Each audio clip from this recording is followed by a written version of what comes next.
Let's face facts. We've all got people we would rather not deal with. You know, the whiners, the backstabbers, the know-it-alls, the egomaniacs. It would be nice if we could just avoid those people at work, but sometimes you just have to work with them. Dan DeSalvo knows how to deal with those problem people. He teaches a workshop called How to Handle Difficult People for National Seminars Group, and he is here this morning. And I must tell you, we got a lot of interest in this subject. A lot of people saying, you have to ask this question. So let's start at the base of it all. Sure. What is behind most people's difficult behavior? Typically, a person will be difficult when a need is not being met. And we all have different needs, and each one of us has situational needs. And when one or two or both people feel their needs are not met, they're what we call difficult. Now, is that a euphemism for something else, or? Well, we try to stay away from psychology and just talk about observable behavior here. These seminars are for business people, and they're not trained psychologists, and we don't want to train them, but we want them to be able to observe what's going on, find out how to get in there, influence that individual, and change the behavior. What are some common mistakes people make when dealing with difficult people? I think one of the basic mistakes that people make is that they think everybody perceives the world as they do. The golden rule, as is written in the Bible, is to do unto others as you'd like them to do unto you. Well, we've got the platinum rule in dealing with difficult people, and that is do unto others as they would like you to do unto them. So it's a misunderstanding of what's motivating that other individual and trying to treat them as you'd like them to treat you, and that's a big mistake. Now, the people who attend your seminars, are they mostly bosses, or are they the difficult people themselves who've been sent by their bosses? We get a few prisoners every once in a while, Allison, but typically they are the managers, the supervisors, customer service people, sales representatives, people with high customer contact, internal or external. And what mostly the managers and the supervisory people are looking for is strategies to get the best out of their people.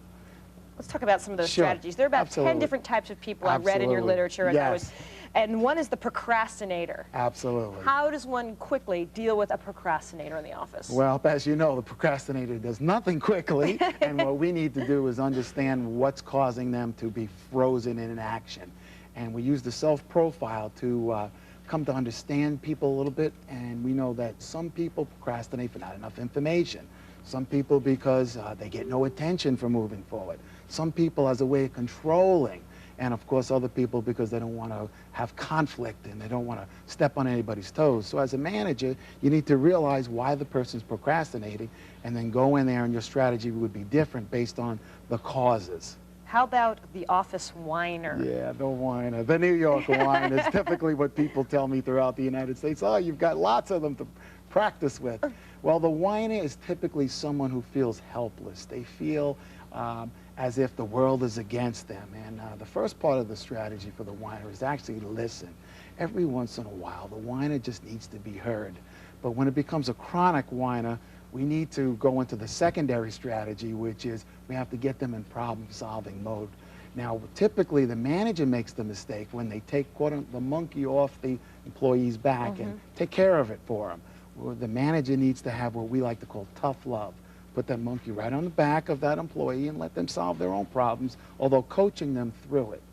What about this one, the know-it-all? The guy in the office who knows it all. Absolutely. Now, we've got two know-it-alls. We've got the legitimate know-it-all and the fake know-it-all.